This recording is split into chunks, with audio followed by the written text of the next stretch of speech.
You're never as good as you think you are when you win, and you're never as bad as you think you are when you lose.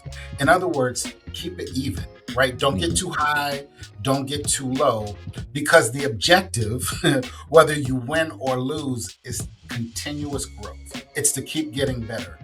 Welcome to Limitless Minds, the podcast where curiosity meets greatness.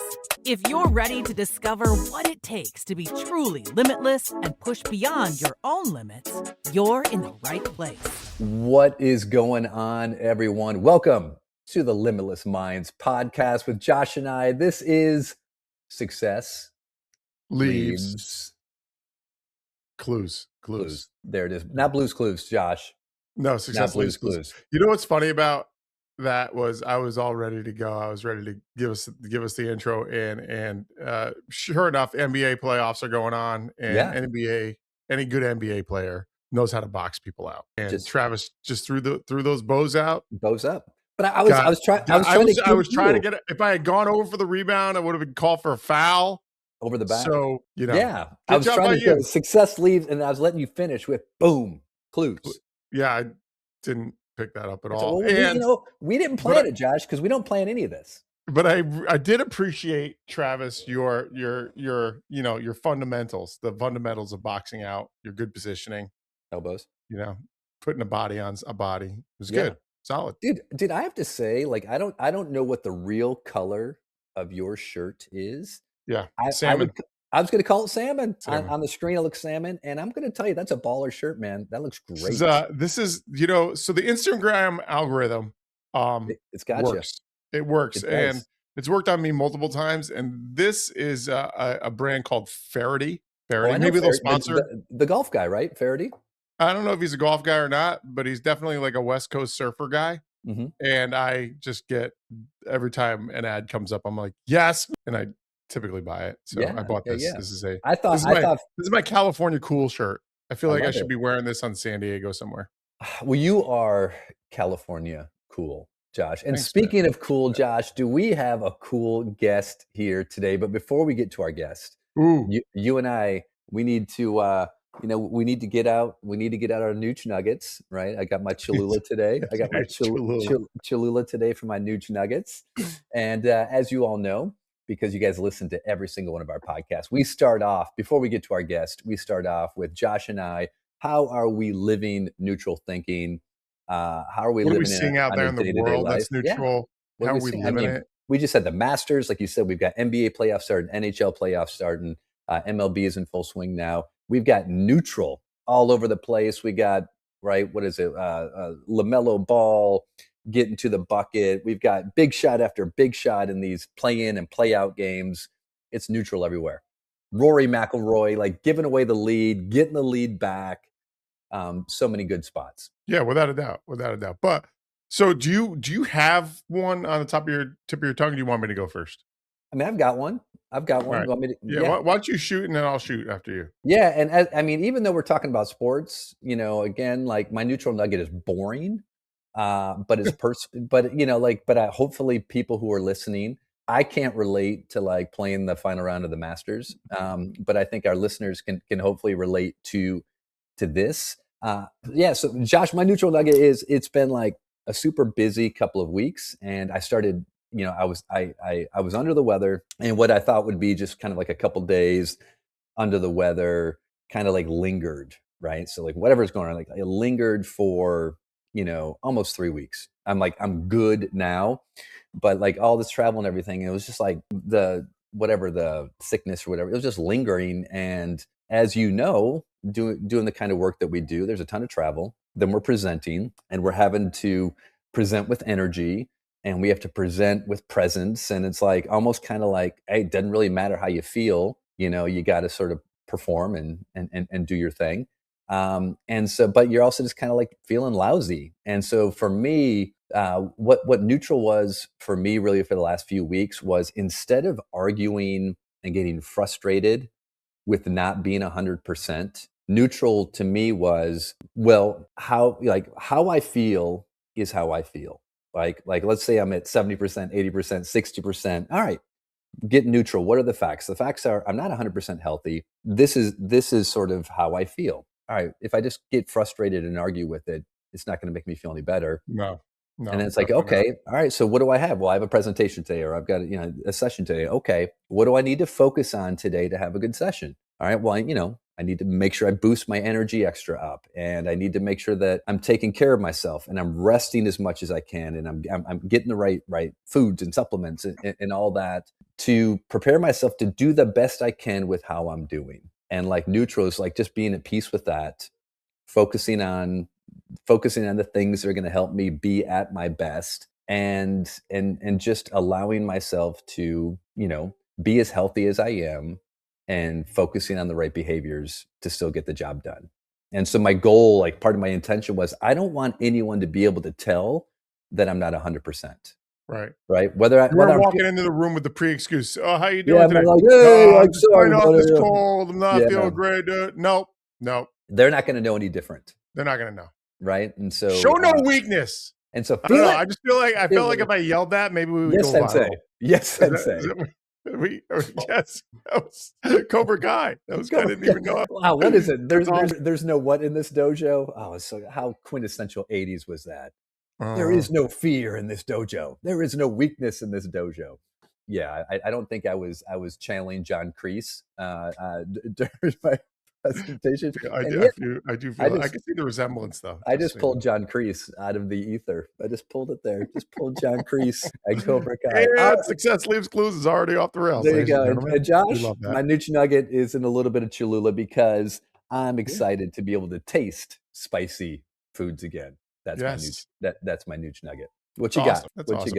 I was thinking about, it's so funny as you were talking about being ill and different things. I was just like, my head was like rambling about all the different neutral things. One of the things I used to love, our former late great founder Trevor always used to say, I don't get sick, I fight off sickness. I always love that. He would always say that. It's really funny. So one of the things about neutrality that has been kind of like hitting me lately is I think there's an element of courage in neutrality. Yeah. Right. Because confidence is overrated. Courage, on the other hand. See what I did there, buddy? Well played. Available on Amazon. So I was thinking about, the astronauts and them going off into space and dealing with the fear that comes after. So roll back a little bit. I just saw the movie with Ryan Gosling, Project Hail Mary.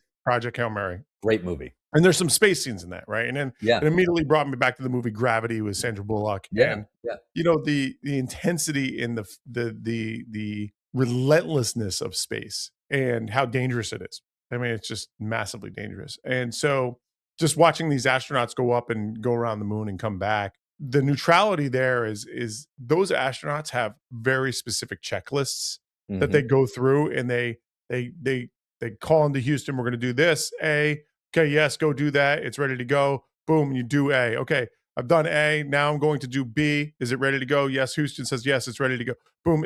And so it's like this. That is at its core. And I remember reading and actually talking to a Navy pilot, and this is a person who would land jets on a moving runway in the ocean as it's bobbing up and down, right? He would land on aircraft carriers. So easy. Yeah, and he was amazing because he talked about how after every single one of their missions, they wouldn't go over and like high five. It wasn't Top Gun. They weren't like high fiving each other and saluting and all that stuff. So they would go into a room and they would immediately talk about all the things they messed up. And I thought that was really interesting. It's not negative, right? It wasn't negative. It was just this clarity of, hey, I can do this better.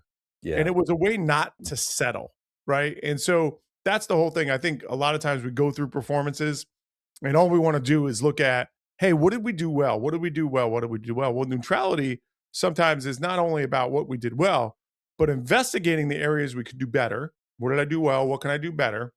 And then coming up with a plan to do them better in the future. So I was talking to a baseball player recently. He was asking me about, like, look, after I pitch, I only focus on the things I could have done better. I said, he actually said, I only focus on the things I messed up. And I said, that's fine, as long as you don't ruminate in them. And if you think about them, you have a solution to accomplish your task the next time. And I think that's really, really, really, really neutral. Yeah. And I love the astronauts. Right. And so you think about, yeah, I mean, you can imagine these astronauts, right? They come back and they get settled and they're immediately going in and they're doing a mission review, right? Hey, the mission is a success. Why? Because they got home, Yeah. right? The mission, Yeah. they got home, and then you go back and you look at everything else was where could we have gotten better? I read a great, I love that you brought up the Artemis crew. I read a great article where they were interviewing the pilot. And, like, are you terrified with the whole like reentry and everything? And he's like, hey, we're going to be feeling a lot of things. One thing we're not going to be feeling is terrified.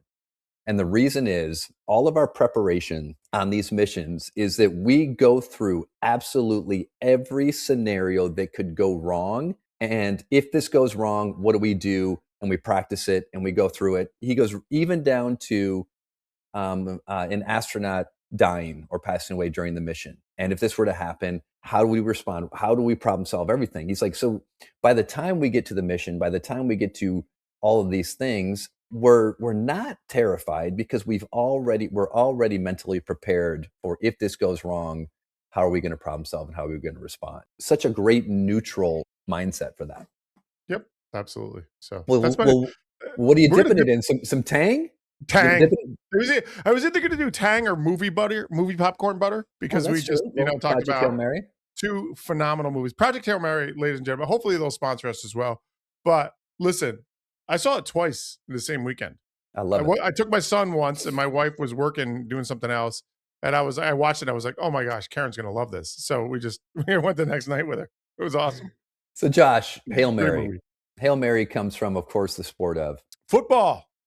And our guest today, Josh. Amazing transition. I know. I'm so proud of it. I'm so proud of you right now. Our guest today is a guy that has probably knocked down a few Hail Marys in his day. He said, no Hail Mary for you, Doug Flutie. And so he is, Lee Rubin is our guest today, Josh. Lee has become a good friend of mine over the last 10 years. And his background, I'll give you his background real quick. Lee was a defensive captain for the Penn State Nittany Lions football team, going back to the mid 90s. He was an all Big Ten player. He was a Citrus Bowl MVP. I'm thinking classic Citrus Bowl back in the 90s, right? The Citrus Bowl meant something. Yes, he was a Citrus Bowl defensive MVP. He did not go play pro football. He decided to get into the corporate world. He was an HR specialist for 20 years, and I would say probably for the last 15 plus. He's been just an amazing corporate speaker, corporate trainer, talking about leadership. What do great leaders do? What do great teams do? And I've had the opportunity to share the stage with him on numerous occasions at different events. And he and I have just become great friends in the process. And so without further ado, we're going to talk about success leaving clues with the one and only Lee Rubin. Lee, and welcome to the podcast, Lee Rubin. Lee, thanks for being here. Travis, thank you. I'm excited. Travis and Josh, I appreciate the opportunity to spend some time chatting with you guys. Well, I like him already. He didn't forget me. That's good. No, Josh. Okay, I see where this is going. You're unforgettable. You're unforgettable. Again, I'm super excited, Lee. We've shared the stage many times. We've become good friends in the last 10 years.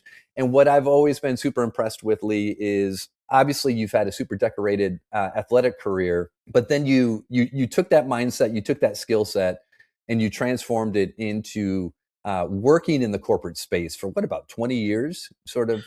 Yeah, a little less than that, more 15-ish. Yeah, as long as I could.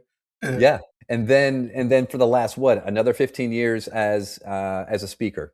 Yeah, another 15, and I'm sure the math is kind of hard to do because I don't look like I've been out. No, you look like you're 32, right? And yet that's a lot of years. So he started his corporate career when he was 2, which is awesome. He was the Doogie Howser. He was the Doogie Howser of public speaking, is what they call it.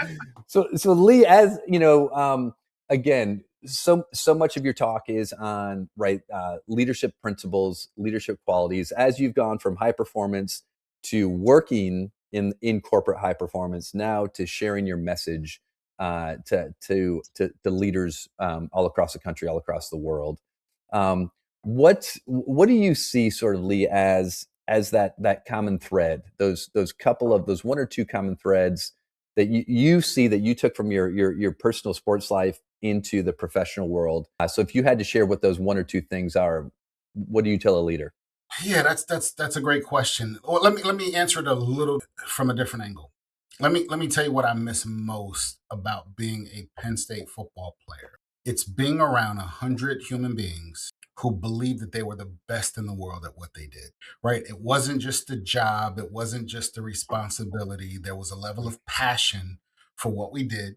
And it meant something to us. And there was this belief that if we put in the work and we put in the work together, that we could accomplish something bigger together than any one of us could do by ourselves. I assumed going into corporate America, working for some Fortune 500 organizations, that was going to be the case, and it wasn't always the case. In pockets, it was, and so to really answer your question, the theme or the string, the thread, where we saw high performing teams and high performing individuals, there was a culture of individuals that demanded it of themselves and of each other, that we were going to be the best in the world at what we I love that. I love It's that. amazing.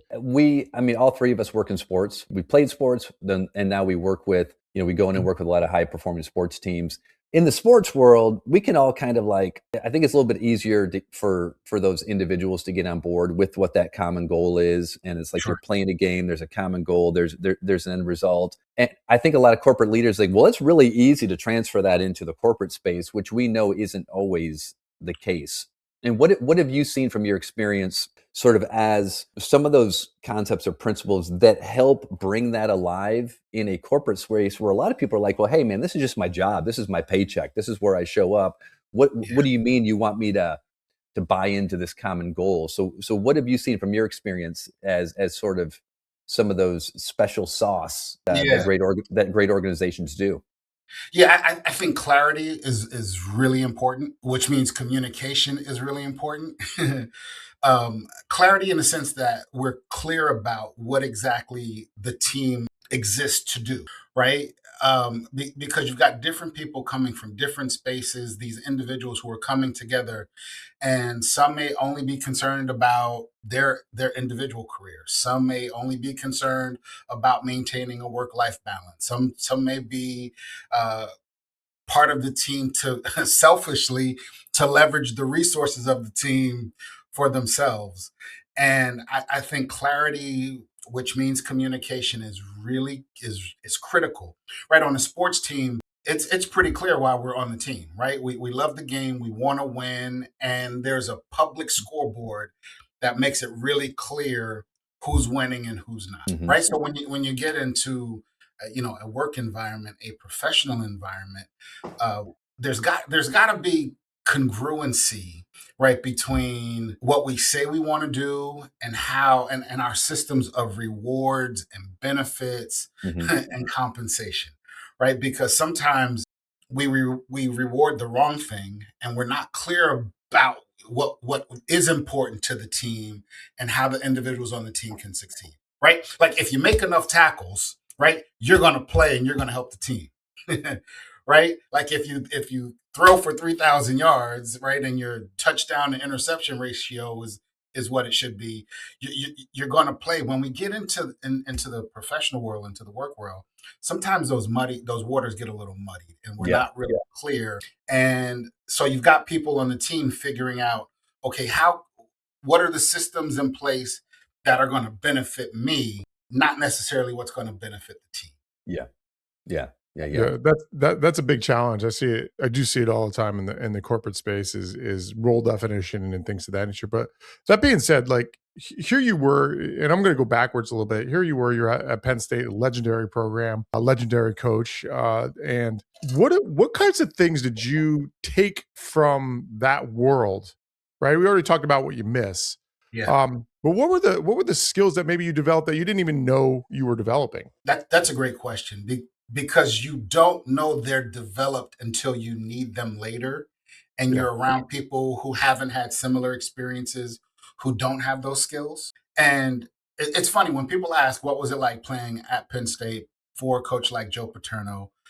Typically my answer is, you hate it when you're there, but you love it when you're done. right? Because at that point, you look back and in retrospect, you see what he was trying to do and the lessons he was trying to teach, which were bigger than football, which were bigger than sports, right? And so to answer your question specifically, there's some ideas and some mindsets that I still talk about today. One is you're never as good as you think you are when you win, and you're never as bad as you think you are when you lose. In other words, keep it even, right? Don't get too high, don't get too low, because the objective, whether you win or lose, is continuous growth. It's to keep getting better, right? If you get too low when you lose, you may not approach development as you should if you were successful. The opposite is true too. If you win and you think you're better than you are, you may not develop and grow. And it's funny, right? Like the reality is on Sunday after a Saturday game, whether you won or lost, you're going to do the same thing. You're going to watch the film. You're going to study it for what areas where you can develop, and you're going to get better. And so that idea of not too high, not too low, but continuous, constant growth and development is something that drives me to this day. And you feel like being at Penn State was one of the big things that you took out of that. Yeah, it's funny. Winning wasn't celebrated, right? I've heard Nick Saban talk about this, right? It's the process, right? We don't get thrown off with issues. We don't get too crazy with success. It's this continuous growth, this continuous process, and I think there's only a few places and a few coaches that really preach it and stick to it that way. I was fortunate to be at a place where that was the case. That's a prevailing, right? That's a mindset that's really stuck with me over the years. The other thing, there's one other that I was just talking about the other day. It's the blue line, and Coach Paterno had the managers actually paint a literal blue line around the practice field. Yeah. And the blue line was a line of separation, a line of demarcation, right? Whatever's going on in your world, whether it's school or your family or your girlfriend or whatever it is, whatever's going on in life, when you cross that blue line, you leave it on that side and you focus on what you're doing, right? Because we need your full attention for these next couple hours. The opposite is true as well. The inverse from the other side. Once football is done, once you step back across that blue line. That's right. Get back to your life. And if you had a great practice, great. You had a great practice. If you had a horrible practice, you had a horrible practice. You leave that on the field as well. And there was this idea that, people talk about be where your feet are, right? He actually painted a line so that mentally you were able to put that away and focus on what you're doing. I talk about this concept now. Mental toughness. To me, mental toughness is your ability to do your job despite how you feel, right? Whatever's going on, right? If I've committed to the team, to a client, they don't really care what's going on the other side of the blue line, right? Just once you cross that blue line, you do your job. So a couple things that have really stuck with me. So it sounds like Travis and his, Travis was talking about how he was kind of feeling ill, but you go up there to present and it doesn't matter. It doesn't matter how you feel. It does not matter. Feelings aren't facts anyways. So it's like, hey, what do we got to do to be great? That's what matters. That's it. And so getting to that neutrality, and that's, you know what, Lee, it's really funny because I never realized this from the sports, but I think that is sports. That is what sports tells us. Like, you can't have that pre-excuse. You just can't have that pre-excuse. Like, hey, my ankle hurts. Okay, then don't go on the field. Right. If it's gonna affect your performance, it doesn't matter. Well, so actually, if it hurts, suck it up. Yeah. If you're injured, stay off the field and let someone who gives the team a better chance to succeed. Let that person contribute. But if 100%. It hurts, like, we don't really care about that discomfort, right? Mm-hmm. No. Like, what you signed up for. Get it done. If feelings aren't facts. Yeah. So Lee, how have you seen that idea of the blue line? I think people probably struggle with that more in the corporate world. How have you seen either a great organization or a great leader, or even if it's just a great manager, sort of take that concept or take that idea and apply it into sort of more of a corporate environment? Great question. I think great leaders are there to help their team function at maximum capacity. And so spent 15 years in human resources, the whole idea of work-life balance, the whole quotes and ideas like bring your whole self to work, right? You can't leave half of yourself on the other side of the blue line. And I think great leaders are empathetic, they're understanding, they're incredible listeners, right? Where they're trying to help their people be their best to do their best. And so I think being understanding, being empathetic is really important, right? Because if, like, going back to the analogy, if someone is injured, right? If someone has issues that are keeping them from effectively contributing to the success of the team, that's something we need to talk about. And we don't want you here if the best of you can't be here. Right. So I don't want to get that misconstrued, that we're not saying, just suck it up and do what's best for us. And like, that's not the idea. But there is a level of compartmentalization that's missing, quite frankly, where, okay, like, that's going on here. I can get back to that, but I've got a commitment to my teammates to be my best while I'm here. And so I think great leaders understand that.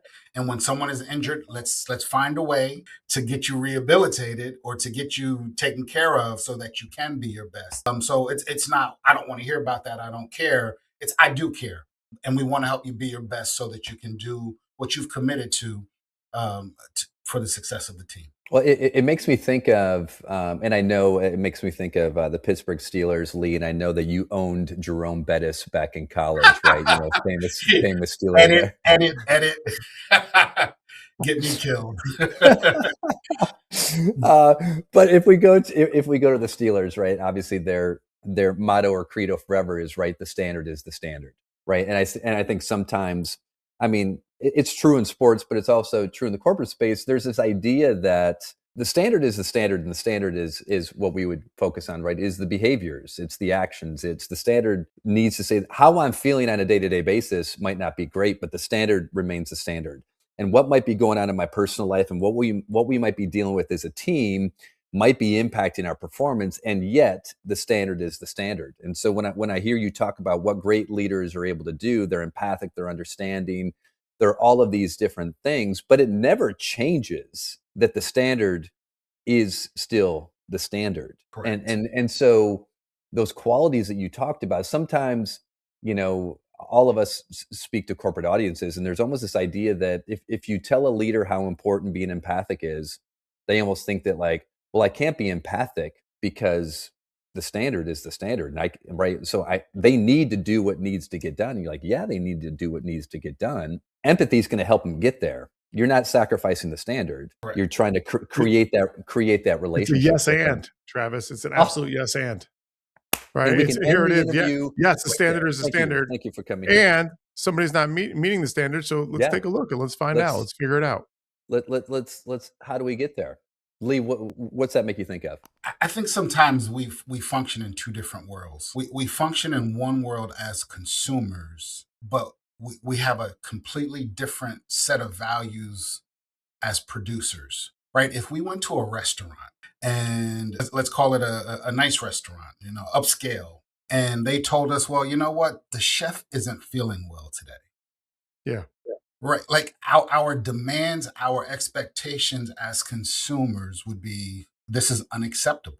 Yet when we've committed to a team or to an organization or to a family or to a faith-based, to whatever, right? We've made a commitment. We've accepted responsibility for what we do. And again, we're not talking about crises in life. We're not talking about circumstances that prevent you. We're talking about moods and feelings, right? I think we think that those same expectations we have on others don't apply to us. And the great leaders keep again, they're empathic, they're understanding, they communicate, they put resources against the support of their teammates. But they expect and demand a certain level of excellence. So my foundational philosophy around teamwork is that teams exist because there's a challenge or an opportunity that is too big for one person to handle alone. The whole idea is we don't expect you to do everything by yourself. That's why you're a part of a team, right? You're part of a team because it is too big for you. And so there's other people, there's other skill sets, there's other perspectives that when we function well together, openly and honestly, we can get this done together where you can't do it by yourself.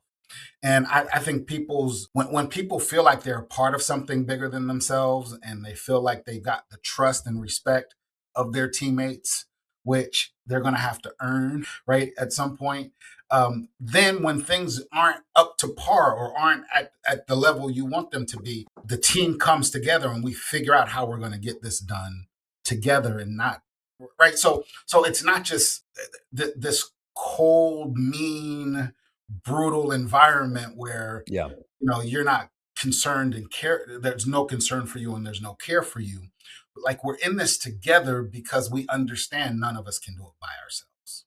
Yeah, it's awesome. And kind of going down that route. I love that definition of teamwork, by the way, because I think teams forget that. I think they do think like, oh, like we're not into something big. We're just doing what we do versus like, no, we're working together to accomplish something, that I couldn't do by myself.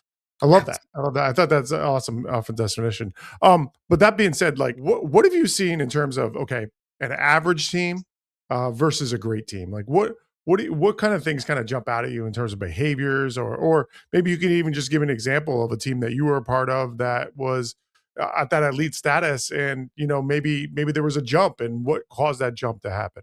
Prevailing mindset. It starts there, right? And I share this with my audiences. If you think you're a C student, you are going to do C work, right? If you think if the expectation on us as a team is being B students or A students, that's the kind of work we put in. And so now we start talking about culture, right? Because I've spoken at a number of different schools, and it's tangible, it's palpable. When you walk into a room with the team or on the court or on the field, I don't know if it's body language or eye contact. You can tell when there's an organization, a team that thinks they have the ability to be champions. So it's that mindset. It's the way they function, and it's to a point where the leader or the coach doesn't have to say anything, right? It's modeled so much by the leaders on the team, right? The captains, the seniors, whoever, where the behavior is such where, no, this is the way we function around here. So it's mindset. That's one. A sense of ownership, right? It's my team, right? We behave differently when it's mine, right? My dad used to say something that drove me nuts as a kid. One of those dumb sayings that you don't really appreciate until you're a little older and you get it. He would say, people don't wax rented cars. Like, Dad, what are you talking? Love it. And I got to stop doing that. I got to stop doing that. Fantastic. That's great. That's great. That's good It's stuff. not yours. You care for it differently. You protect it differently. You treat it differently. So the whole idea of ownership. And when, in a professional environment, when it's just a job, you come in at 8:59, you leave at 5:01. You don't care. If the paper's on the floor, you don't pick it up. It's not mine. You hear things like that. It's not my job. That's not my responsibility, because there's no connection to the big picture. There's no passion for it. There's no ownership in it. Right? Like, this is my team. And as long as I'm wearing this uniform, right, this is the way I'm going to behave. And this is the way I expect you to behave as part of the team. So, the whole idea of mindset, implicit in what I said was leadership, and not just positional leadership, but leadership within the organization, which I think those are the real keepers of the culture, and leadership in terms of being clear about where we're going together. I love that. People don't wax rented cars. That's a T-shirt. That's a T-shirt right there. I got to give my dad credit. Now it's going to be. It's going to be Lee's Mr. Rubin dad. got it done. Yes. Hey, he's definitely Mr. Rubin, by the way. He's definitely Mr. Rubin. Yes, just Mr. Rubin. Well, the real Mr. Rubin, right? in the spirit of that, Lee, like you'd mentioned, like, when you were a player in college, right? And I'm sure Paterno had his things that he said a million times, and you're like, at the time it didn't make sense, or at the time it's like, what's this old guy talking about? What is one of those ideas or one of those concepts that, as you got out of school and now you're sort of in that corporate world, what was something that didn't make sense at the time but makes complete sense now as you're older? Yeah, I'll share a concept and then I'll share something specific. So when I was in school, until my senior year, 1993, we were independent. Yeah. So we played everyone, right? We went all over the country. We played Notre Dame, we played Southern Cal, we played Texas, we played Alabama, we played Miami, and in addition to some of the local Eastern regional schools, right? So we're playing Miami, and back when they were the U, right? Yeah. Like, Yeah. right, 30 for 30 material, right? Yeah. Like just wild. We're playing the U, and he comes in Monday morning to our team meeting, and he's got a copy of Shakespeare, or he's got a copy of the Iliad and the Odyssey. Like, wait, coach, if Shakespeare can help me cover Kevin Williams on a quick slant, I'll listen. But if It too, Lee. like, what are you doing? Like, and it was all about the spirit of competition, the spirit of hubris and pride. Like, so, like, just conceptually, like, you just don't get it. You just don't get it. Like, what? Because people forget he was a Brown University grad. He was an Ivy School student athlete, as a youngster, and so he was there to teach concepts and principles that were to help throughout life. But, like, dude, if he can't help me tackle Jerome Bettis, I don't need to hear anything from Shakespeare right now. But specifically, one idea that he said didn't make sense then, and as an adult, as a husband, as a father, um, I'd say it to myself a lot, probably say it out loud quite a bit. Take care of the little things, and the big things will take care of themselves. Yeah. Take care of the little things, right? Focus on the detail, and the big things will take care of themselves. Yeah. Love it. What do you see then for leaders, Lee?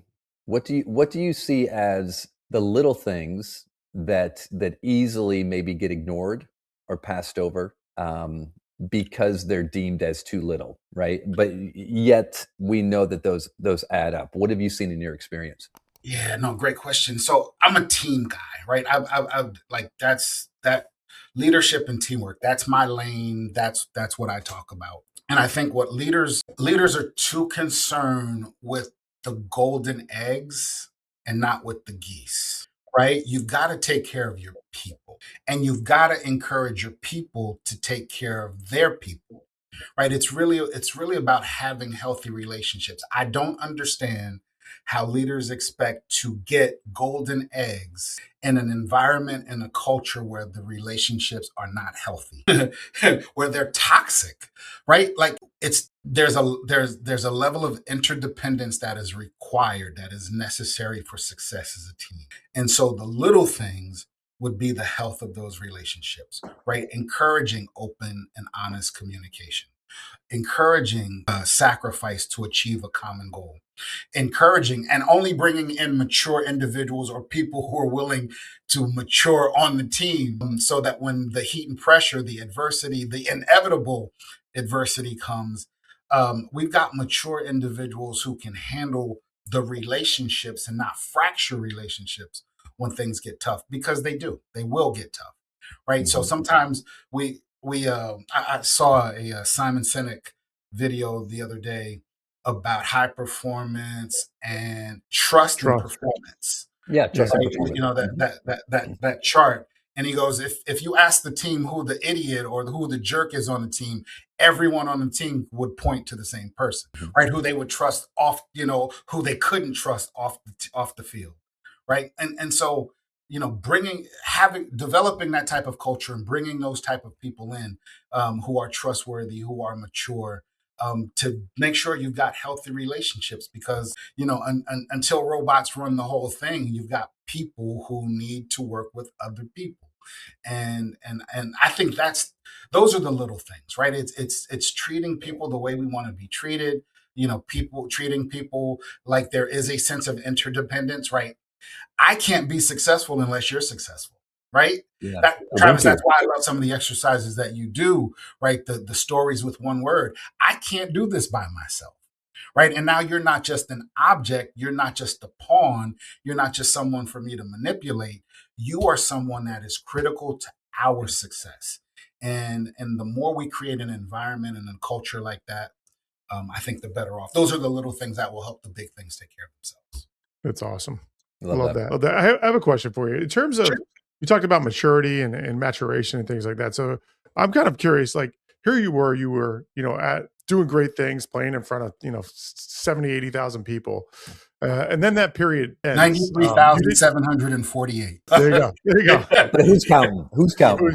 Depending on who was in the restroom, we're getting. Yeah, exactly. But you didn't go on to the NFL, and you eventually obviously stopped playing football. What for you, Lee, helped you with that transition, and how did you kind of manage that? Because I know a lot of, like Travis and I, again, we work with a lot of athletes, much like yourself, and that period of, okay, now I'm not a football player anymore. That could be, or I'm not a baseball player anymore, or I'm not a IndyCar driver anymore, or whatever it might be. That can be really challenging for humans. So how did you manage that? And what did that period teach you? So I think you, in the way you posed it, you identified what the issue is. When your identity is 100% defined by what you do, you're creating a problem for yourself, right? I am not a football player. I am Lee Rubin. I play football, right? And so the minute, because most people don't leave on their own terms. Most people get that title ripped away, not because they chose to, but because they couldn't do it anymore, whether it was an injury or you got cut or you didn't get drafted. Your talent ran out. If you've got something or you see yourself in a way where someone else can strip you of that fall can be pretty hard and pretty painful. So for me, it was, I'm Lee Rubin. I'm a football player. I'm also a pretty good student. I'm also pretty involved in my community. I'm also, pretty social and right. So I will also say the transition, even with that mindset, was still difficult. Yeah. Because all of the things that come along with being in that role and doing that job specifically. So I was a captain of the team, and I think it was Tuesday. Every Tuesday, there would be a media call. This is pre-Zoom. It would be a conference call, right? Yeah. I don't think it was a rotary phone. It was push button, but the athletic department, the athletic department would set up the call, and there would be people from a variety of media outlets on the same conference call. So at a place like Penn State, the USA Today is on the call, Sports Illustrated's on the call, as well as the local papers, right? The Philadelphia Inquirer, the Harrisburg, the State College local paper. And you start to feel kind of important when you're on the phone with, right? You're a 21-year-old kid and you're answering questions from people who's, again, this is kind of pre-internet, right? Who's your quotes are going to be in print. Yeah. Either the next day or the next week, if it's a week. All over the country. Yeah. All over the country. You start to, you start to get used to that call. And then you're done. And the next senior, the next captain starts to get on that call, and you're no longer on that call. And wait a minute. Yeah, you don't want to hear from me anymore? Yeah. Fortunately, they let me keep my jersey so I could see what I had done. But like we can't pretend like emotionally that doesn't have an impact. Right. And I think people who make the transition as well as they can are people who have support systems around them, who respect who they are, not just what they do, right? And that's why, again, I'm a football player, so, male dominated, right? The guys that I know who had people around them who had expectations of them for whether it was financial or even clout and fame and notoriety, and drop them just like Sports Illustrated dropped the call, man, that can be tough because like the people you thought were supporters were really only fans. And the minute you couldn't give them what they wanted, they drop you too. Yeah. And that's tough. That's really tough. So We're not even talking about money. We're not even talking about creating, a lifestyle around, a certain income level and that dropping. I was a broke college student, so it wasn't that wasn't a drop. But your feeling of who you are, it took a while to get over, hey, somebody else is wearing my number now. Yeah. So if you understood this idea, Lee, which is a huge idea, that I am not a football player. I'm Lee Rubin who plays football. Correct. Right. So what was that deeper thing? We can call it purpose. We can call it your why. What was that? What was the identity underneath that allowed you to make that transition? Were you conscious of it? Where was it nurtured? How did that show up for you? Yeah, I think home, obviously, mom and dad. So let me kind of broaden it. So I'm the oldest of three sons. All three of us went to college essentially on football scholarships, right? We grew up in suburban New Jersey. My dad was a high school teacher and coach, and academics were preached at home, right? You didn't touch a ball until your homework was done, right? And the idea was there are more opportunities for success because of academic success than athletic success, right? And so that balance, the balance between faith, family, academics, and athletics, right? You're that whole person. You're not a football player actually, I thought I was a basketball player. I just never got past 5'9.5".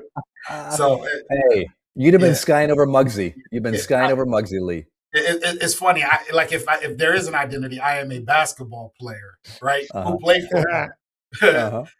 Yeah, but I think at home, and I was also blessed with amazing coaches who didn't allow me, because right, if you get a scholarship to go to a place like Penn State, you're a good athlete. But I had high school coaches in every sport, basketball, football, and track, who were like, keep it down. That's not who you are. You just happen to be fast. You just happen to be agile. Right? Like those are gifts that you have. It's not who you are. So I was very fortunate to be in an environment where there was consistency in the messaging between family, coach, community. Yeah, that's huge. I think that can go haywire real quick for young athletes. And I remember reading a study about youth in Premier League soccer academies in Europe and England, and they looked at the ones that were who ended up being graduating into the senior teams, the senior teams, and the ones who kind of fell off. And what they found across the board was that the ones that, when they were young, the coaches said, "Oh, you make it look so easy, you're so talented," were the ones that fell off. The ones that had coaches that said, "Hey, listen, you might be talented, but we love how hard you're working. We love how much you're studying the game. We love how much you're leaning into your teammates." Those were the ones that made it. Wow. Two quick responses. I just shared a post about a week ago on LinkedIn around celebrating the behavior, not just the results. Right? Because we may not always get the results we're looking for, right? But, outcomes are sometimes outside of our control. Absolutely. But I've been around coaches, right? If in basketball, if a defender called out a screen, right, like timeout, that's the kind of behavior we're looking for. That's the process. That's what's going to get us to wins, right? And you celebrate those behaviors. And I forgot my second thought. It'll come back around. Shout out to Carol Dweck and that growth mindset, fixed mindset is no doubt. Not going. It's just wandering right now. The behaviors. It's not the dark side of the moon like Artemis. It's all good. There you go. It's slingshotting. Don't worry, Lee. Hey, Lee, I've had the honor, the privilege, hearing one of your keynotes, which is the 5 C's. 5 C's of great teams. Am I getting the title right? The 5 components of extraordinary teams. Travis, can I pause you if you refuse not to leave your thought? Did you think of it? It wandered back in. All right, let's hear it. Artemis is back. What do we got? I feel for coaches because there isn't the consistency between parents and coaches anymore. Yep.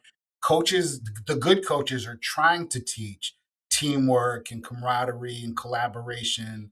Um, and the parents are like, no, my kid is a Division I player. No, your kid is not. Your kid is really not that good.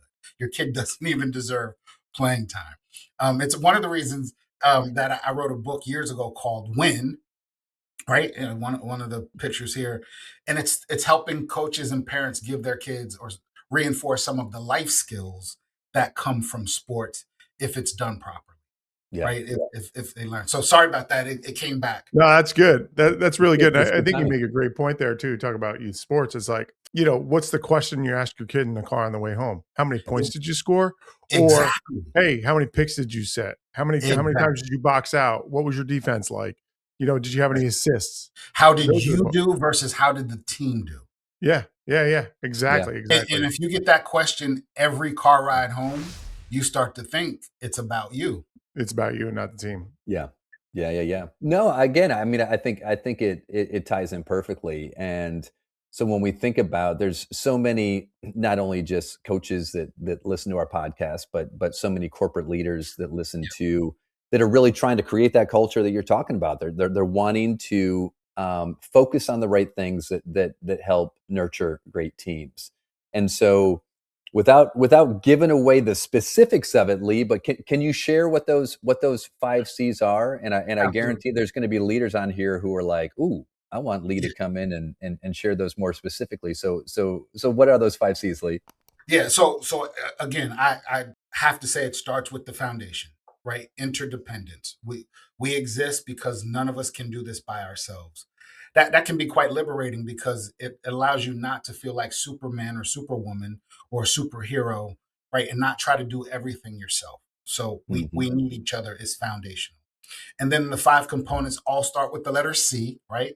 As a speaker, you want to make it memorable. The first one is extraordinary teams are composed of competitors, right? People who are driven not to be better than the other, but to be their absolute best, right? They're driven passionately to be their best. And so the idea is, can we help people identify their passion and how that contributes to the bigger picture? Second idea is extraordinary teams have a common goal. One of those things that is easier said than done, right? We can say we're on the same page and we're playing from the same sheet of music, but there's so many people on a team who want a solo, right? And so the underlying idea is sacrifice, right? Committing to individual sacrifice if that's what's going to help the team achieve its common goal that I couldn't do if I wanted to by myself. Third idea is communication. And here I talk about more than just the exchange of information. It's really creating a culture of trust, right? Can we get people to be open and honest, to be both good communicators in what they send as well as what they receive so that we can create a culture of trust? Yeah, because where there is no trust, there is no team. And then the fourth component is extraordinary teams have this thing called chemistry. I get cute here. Chemistry is about bonds, but bonds are formed under heat and pressure. Love it. Right? If you talk about science, it's how do we respond under some stimulus when things get crazy, right? Because in science, what the bonds are looking for is stability, right? And so unfortunately, most people freak out. They become unstable when things get crazy and they become very individual and they start protecting and covering their own tush. Where the extraordinary teams understand, okay, this is part of the game, right? We're not freaking out down by 3 with 12 seconds left, right? Like we're okay, we're mature, and we'll come together and not fall apart. And then the fifth and last one is extraordinary teams are consistent. And here I talk about the importance of practice/repetition, but also the importance of focus because you can't practice all over the place, right? You got to know what the fundamentals are to success in your craft, in your business, in your department. And we've got to focus on those things, right? If you look at in sports, if you look at the champions, they're fundamentally sound. They don't make mistakes. They don't beat themselves. Right? Because even the uniforms of I think about football a lot. Even the uniforms of the champions are like pretty basic, right? Like think about the teams that win championships. It's shooting free throws at 84%. That's boring to practice, but it's necessary on game day. No doubt. Yeah. No doubt. Those Love are it. Those are phenomenal pieces there. I think the consistency thing is we always say success is boring, right? It is. It's repetition of excellent habits over and over and over again at a high level. And that's just what it takes, you know? And I think that's one of the things that people forget is it's not flashy. It's not sexy sometimes. It's just doing really good stuff over and over. Do simple better. We were talking about that earlier today. Do simple better. Absolutely. The Malcolm Gladwell 10,000 hours. 10,000 hours. You know, The Outliers is a phenomenal book. I love the things he's able to identify. In that book. It's just fascinating, and it all comes down to doing. What did you say? Doing simple better. Do simple better. Doing simple better. Yeah. Don't do complex worse. Do simple better. Yeah. Yeah. I love it. Hey, Lee, what we like to do at the end of each podcast, because this is the Success Leaves Clues podcast, Josh and I like to give you not necessarily what you said, what we heard. Okay. As far as what we pick up from Lee Rubin as far as Success Leaves Clues. Before I do that, I need to tell all the listeners out there, if you bring Lee Rubin in person, not only will he give you an amazing talk for your team, he will also give you a very limited but amazing Denzel Washington impersonation. And that's where I'm going to leave it. I'm going to leave it right there, but you got to bring him in if you're going to get that Denzel impersation. You in the office, baby. You in the office. And they get no teasers. I refuse. No teaser. No. No. You got to pay the big bucks if you're going to get Denzel. That's right. Have your people call my people. There you go. We'll plug Lee Rubin Speaks here at the end. But first, this is what we heard. Josh, you want to kick us off? Yeah, community matters. The people that you surround yourself matters. If you could hear it when he talked about moving on from football into the rest of his life. It was about faith. It was about community. It was about the people that were surrounding him that were really grounded and who wouldn't let him get too high when he was young. It wasn't about his talent. It was about him as a human being and what he was doing and how he was doing it. It was more important than what he was accomplishing. Yeah. Josh, I'm sorry. This may not be protocol, but you sparked a thought. I am married to a woman that was a friend of mine during those high school years. We've now been married 30 years. And one of the things that I love about her or loved about her then was she was she was unimpressed. Like, that's not why I like you. That's not why we're friends. Like, who cares? And I would call or write or whatever to kind of brag a little bit, and she was like, "Okay, next." Right? And I think there's something to that about having people in your circle who don't drink the Kool-Aid. Yeah. Right? Like, that's not why they're there. And sometimes that's hard to identify. I get that, and I was lucky. The person who presented that way was actually that way. So that's where the humility comes from. Constant humbling. Yeah. I can come home from a standing ovation and flowers thrown at me on the stage. And when I get home, it's, you forgot to take out the trash.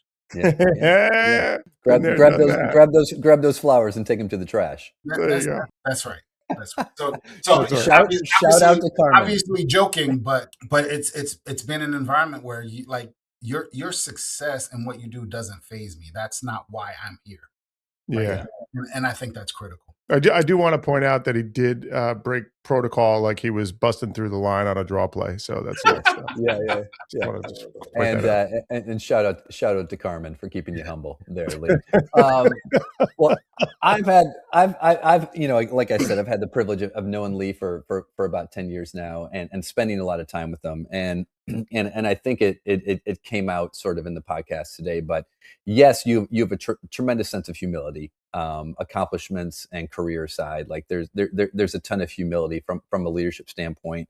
There's a sense of purpose in you are not a football player. You are not a corporate specialist. You are not a speaker. You are Lee Rubin that does all these things. And I think that's so important for each of us to have that deeper sense of purpose. And the thing that I really love about you, Lee, is that there's such a sense of you love connection and you love team. And so I think that desire to want to, I think you always share what's the proverb, Lee, if you want to go fast? Yeah, if you want to go fast, go alone. If you want to go far, go together. Yeah. And you embody that. You embody that team aspect of, hey, I could go do this by myself. It'd be a lot more fun if we did it together. And so you embody that. And so obviously great teams have that sense of camaraderie and selflessness, really, I think is the root cause of that. So those are the clues of success that I think I heard as well. Wow. Good stuff. This has been very rich. Thank you. Yeah, Lee. Well, where can people find you so they can get you in there to hear those 5 C's? LeeRubinSpeaks.com. Yep, that's it. Lee Rubin Speaks. RUBIN. Yep, Lee Rubin. And LinkedIn. Anywhere else? No, it's really, I've really sort of stayed focused on LinkedIn as a professional site. As you should. You are way too big for Instagram, man. That's all I'm saying. I want some Lee Rubin reels. I want some TikToks. I want some Lee Rubin dancing. What are we doing? No, you will not find me there. Yeah.